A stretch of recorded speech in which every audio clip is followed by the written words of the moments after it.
بسم الله الرحمن الرحيم halka aan naga daawanaysan waa eegaga.com daawadayaal waxa aad iyo aad haatan geer culus u galay tartankii loo tartamayay duqa magaalada Boston sida aad aragtaana Soomaalida magaalada Boston ayaa haatan ku qaybsantay cidii ay taageeri lahaayeen labada musharax ee ugu cadcad tartanka ayaa waxa ay kala yihiin gabar madow oo magaceeda la yiraahdo Charlie iyo nin cadaan ah oo magaciisa la yiraahdo John Canley hadaba dadka Soomaalida ah ayaa aad iyo aad u taageeraya ninka la yiraahdo John Canley oo ah isagu nin in badan la soo shaqeynayay community-ga ama dadka Soomaaliyeed Abdulqaadir Yaasiin oo isagu ah ninka u xaglanaya iyo Deeqa Jibriil iyo rag badan iyo madax kale oo kamid ah madaxda Soomaalida ayaa iyagu waxay haatan u xaglanayaan ama Soomaalida ku boorinayaan in ay taageeraan John Canley iyaga oo dadka ku boorinaya ama ku tirtirsiinaya waxyaabihii uu qabtay inta uu ahaa city council at-large ama la taliyaha magaalada ninkan cadaanka ayaa aad iyo aad u gacan qabta dadka Soomaalida ah ama dadka soo galootiga ah ee wadanka yimaada hadaba sida aad arkaysaan waxa madaxda Soomaalida ah ama community Soomaalida ayaa iyagu haatan waxa ay xusul dub aad u weyn ugu jiraan in si toos ah loogu codeeyo John Canley waxa tartamaya 12 qof lix kamid waa madow mid Spanish inta kalena waa cadaan iyo hal nin oo Yuhuuda hadaba tartanka ayaa aad u kululaaday kadib markii codadkii dadku ay qaybsameen ee qof walba in qaatay ama qolo walba ama nin walba qabiilkii uga dhashay iyo dadkii uga dhashay saaxiibadii ay qaateen codka Soomaalida ayaa waxa la ogaaday inuu yahay cod aad iyo aad u badan oo ugu yaraan ilaa 5,000 oo cod ah aanan lahayn ama aanan lahayn meel lagu soo hagaago oo Soomaalidu ay codeeyaan hadba cidii ay u arkaan in ay dani ugu jirto daba sida aashashada ka arkaysaan Cabdullaahi Madi oo ah odayada ugu muhiimsan ama odayga ugu muhiimsan magaalada ayaa isagu si toos ah u taageeray John Canley yirina loo codeeyo ninkan ayaa dani ugu jirta Soomaalidu in ay u codeeyaan John Canley ayaa isagu in badan Soomaalida gacan qabtay waxyaabo badan ka gacan qabtay waxyaabaha ugu badan ee Soomaalidu ka gacan qabtay waxa weeye iyadoo cunto dhacday lagu siin jiray carruurta iskuulada halkaas oo ugu galay filinjeeradii kana daadiyay una ka soo saaray wareegto aad u culus taasoo keentay in carruurta la siiyo cunto caafimaad leh ama cunto qaaliya ama cuntooyinka laga cuno iskuulada ciyaalka dadka lacagta leh ay dhigtaan hadaba John Canley oo ah isagu nin Soomaalida aad iyo aad ugu dhex jira ayaa waxa uu taageero aad u weyn ka haysta Soomaalida oo la filayo boqolkiiba 85 inay codeyn doonaan isaga dhinaca kale ayaa waxa iyagana xusul dub ugu jira in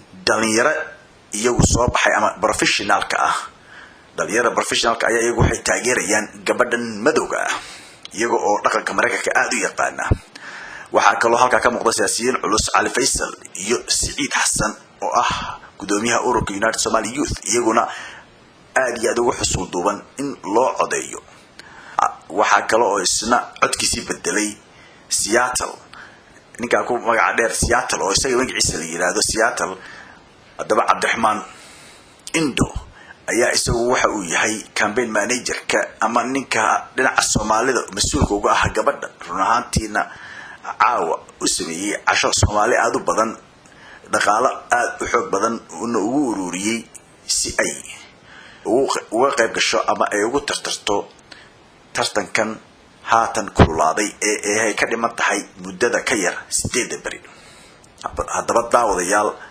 anagoo idin soo diyaarinay mar hore John Canley iyo hawshiisii ayaan haddana waxaan iyo sidii Soomaalidu ay ugu campaign gareynayeen ayaan haddana waxaanu Jaanis siinana ama aan ugu talagalnay fursadda inaanu Jaanis ku siino si aanu dhexdhexaad ugu noqono saxaafad ahaan gabadhan la yiraahdo Charlie gabadhan oo ah gabadh madow kuna noolaan jirtay wadanka Kenya run ahaantiina taqaana dhaqanka Soomaalida iyo dadka Soomaaliyeed in badan la soo dhaqantay run ahaantiina hooyo ayaa waxa haatan u muuqata in dad badan oo Soomaaliya oo dhalinyarada u badan siiba ay bedeleen fikirkoodii ahaa inay codeeyaan John Canley una codeyn doonaan gabadhan dad badan ayaa iyagu markii ay gabadhan arkeen la filayaa inay ugu codeeyaan qabyaalad ahaan ama madow ahaan hadaba daawadayaal anagoo idinku badin doonin waxaan idinka kala baxnaa qaar ka mid ah madaxda Soomaalida oo su'aalo weydiinaya ama comments ka sameynaya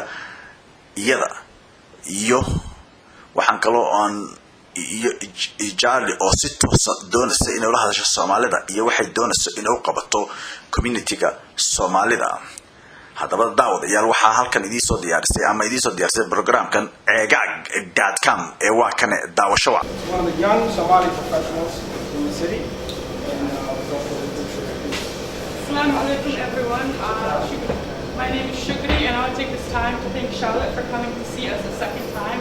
And it's good to know that there's someone running for mayor of Boston that actually wants to know what the Somali community is involved in and how they want to further help the community, because everyone knows we're in the largest ethnic community in Massachusetts and we love to be involved in politics and get our see people engaged.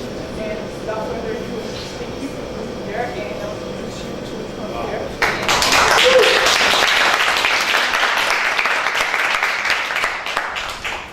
So thank you, Shukri and Muhammad. What a pleasure to be here, and thank you each and every one of you.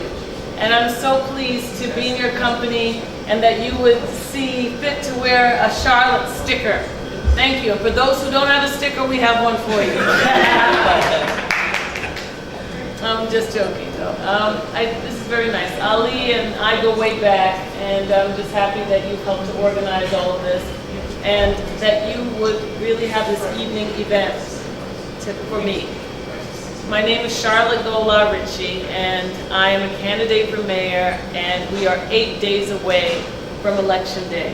And I need your help if we're going to be successful. We are making headway. We are gaining momentum every day. How do we know that? We learned just yesterday that a poll was done. You know what a poll is, right? Which gauges where people are in the race. And we came in number 2.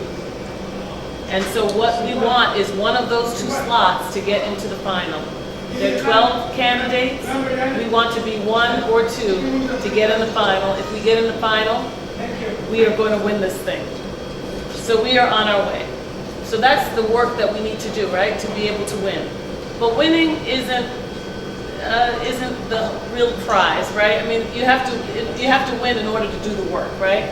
But the idea is that we're trying to do some good things here in the city, right? That's why we're running.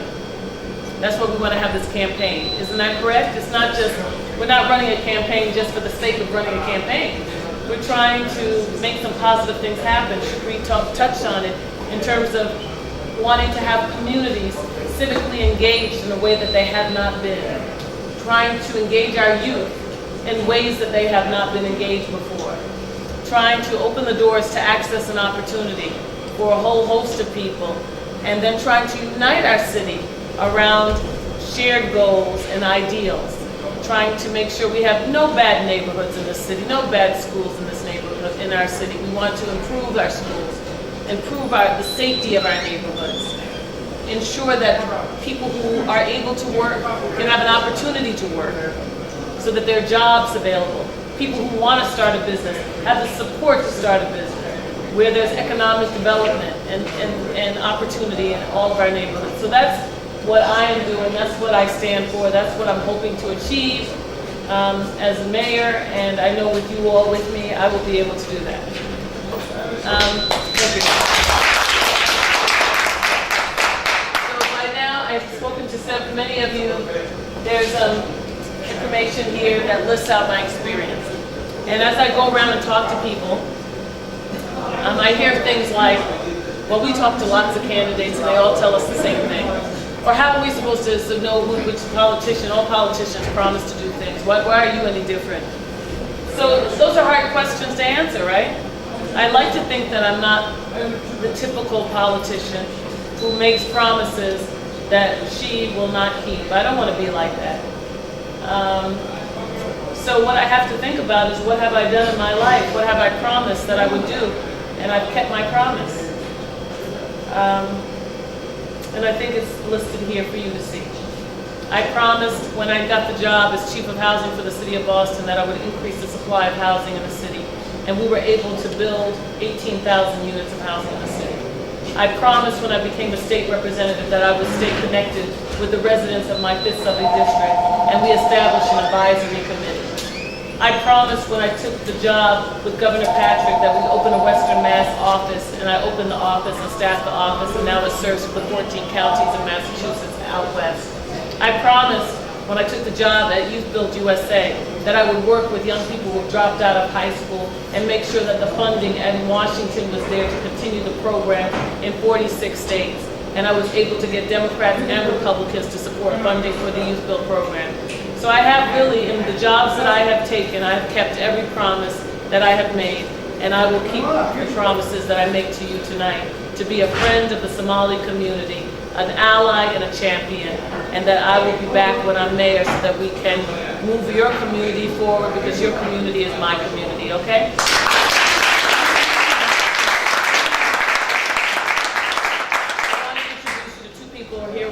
Aside, you know, Ali is here with me working on my campaign.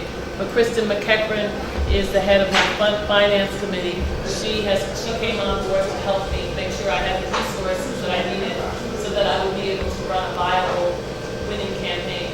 And she's been a terrific friend and ally. And then my daughter Cara was here, and she's been campaigning with me. And I know she didn't expect to spend the summer hanging out with her mom. Sometimes when you have children, they're looking forward to going away and doing their thing. And so I kept her, trapped her here to work with me on this campaign, but it's been just a joy for me to have my younger daughter with me, helping me. And I know that part of this victory I owe to her, as she's been such a great friend too, I can say, and a daughter.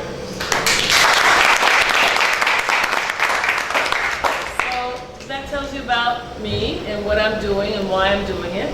And now I think Ali was hoping that we'd have a little bit of an exchange, right? So I will give it to you, right? Okay, thank you. Thank you. And again, I will thank you, Mohammed, Shukri. Thank you for our next mayor of Boston, Charlotte Dolarici. Glad to be with you. Glad with you. I think we're winning this election. Our next mayor of Boston, Charlotte Dolarici. I believe that. I can't sleep until I will see November 5th. And Charlotte, she's elected on Tuesday night. Everybody, I'll ask you, vote, volunteer, September 24th and November 5th. Again, thank you everybody. Thank you, Cara. Thank you, Kristen. And again, I'll say, Mohammed, anybody has a question? I'm going to say, okay, come back. We'll have a quick Q&A. If you guys have any questions, anything you would like to have Ms. Charlotte Dolarici address, and Ms. Charlotte will address. Shukri. Hi.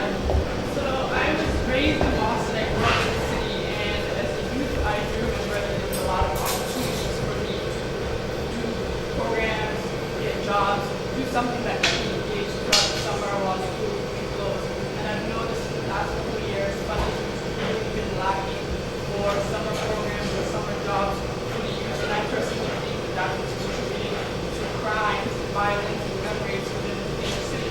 So you're like a mayor, what do you plan in helping kind of pour out the youth and get something for them so that they're not wasting their whole summer staying outside and getting shot, but then learning something special for their time? So I thank you for that question. And I will say that we just are emerging or have emerged from a recession, right? A great recession, which really impacted our ability to collect revenue at the same level that we had during good times. And now, hopefully, that's receding in the past, right? That's going. That's a time that we don't have to revisit in the near future, which means that we're hoping that the economy is improving and will continue to improve, and that we will be able to collect the revenues that we need to run the programs that you want us to run, right? Which means summer jobs for our youth. But I want to take it a step farther and not just focus on summer jobs, but focus on jobs that are year-round for our young people. That's what I want to do, to your point, because a job helps us address issues around safety and poverty and all the issues that we want to address. When somebody has a job, it really is the solution to a lot of what ails our community, right? And that's why I want to promote that. And I will work on the employment piece is big. Mayor Menino has already announced that he wants, for example, to launch a program to bring 30,000 homes and apartments to the city of Boston by the year 2020. Now, when I become mayor, I can stop that, but I want to support it. I want to support it because people need housing, right? And with the housing comes jobs. So we want to make sure that our workforce is prepared for all of the jobs that are associated with construction of new homes. It's not just the people who know how to drive a nail or put up sheetrock, but it's also the people that we need, the architects and the developers and the lawyers and the contractors, the general contractors and the subcontractors and all the people who would be involved. We need the people who know how to lay down some carpet, people who know how to, who furnish homes and all of that. Who work at the Home Depots and places like that, hardware stores. So a lot of jobs are generated, creation of jobs is generated with the construction of housing. And so housing is important in terms of shelter, but also helps with the economy. That's a good thing. And then there are other sectors that we want to support, like information technology, healthcare, biotechnology. Right? So a lot of things that we can look at together. We want to make sure that you all, this community and other communities, have the information so you know where the job opportunities are, right? That would be important. Thank you. I can't express how I feel tonight for being here. Yeah, I'm actually executive director of the United Somali Youth Organization, local youth program here. And we have a common thing. You work with youth, I work with youth. Also, I'm a high school counselor. I work for the city of Boston. And I just want to let you know that as a Somali community, we're going to do everything and anything, all type of forms that it takes you to get you to that level. But this is a thing that we have in mind. When you're becoming an office, things that that bother us as a community is that in the city of Boston, where we have almost 20,000 Somali families, don't have not single Boston police officer that speaks our language or understand our language, just because maybe the testing is too hard or whatever it might be. Also, the other things that we have here is like our youth, because they're so behind, and then the city cuts all those funds so that after school programs, extra tutoring programs are not existent anymore, and that is something that our community is actually lacking of. Also, another thing too is that we have Boston police that just hangs out in the neighborhood, and I don't know if they use a term called patchet pulley. Have you ever heard that patchet pulley? So they wear in a patchet, therefore they can pull it any way, any time they want, and then when we talk back, or our youth trying to speak to them, next thing they know, they get the handcuffs on, and that messes up the rest of their life. They get their fingerprints and all that. This is the struggles that we go through, and I would love you to keep that in mind. But our problems, our job is right now, and we all aware that we gotta do whatever and anything that it takes that we can do to get you in that office. But keep us in mind when you get there, that like you saw the beautiful events that we had over there in the summer, that you come over there, and that's the kind of things that we want the neighborhood to look like, and do those kind of activities in our neighborhood to represent our neighborhood. And I can't wait for you to be our mayor and to come on board. So I wish you the best of luck. And represents the Somali community being on the Boston Police Department. That was you, right? We talked about that. So what made me think is this: you all are organized. And I think it would be helpful to get even more organized in your thinking about what you'd like to see. So what you made a tangible recommendation about one way that might encourage public or support public safety, at least in terms of your relationship, your relationship with the police, right? to have someone who reflects this community. And I actually would want to look into that further to see if there was an opportunity there, right? Somebody mentioned, maybe it was somebody else who said that the Somali community is the largest African community, right? And so having the stats helps, right? When you want to have the rationale for why you might want to have someone who is a liaison from the Office of Neighborhood Services or someone on the police who is from this community. Because others could argue that they want to have people as well from other communities, but you would be making a good case, and I would want to listen to that. So I think on the issue of community policing, I'm going to push, or issue of police and public safety, I'm going to push community policing. And I want to know that the police that you interact with are going to be respectful, going to work with you in a manner where you're going to be able to feel that they are respecting you, not looking to cause you grief and be disrespectful and all that. That'll take a little while, but I think it actually doesn't have to take that long to be able, because that's going to be something that the commissioner sets the tone and sets the standard for what is acceptable. And for me, it will be very important for you all as a community to feel that you are respected. Okay? And there are a lot of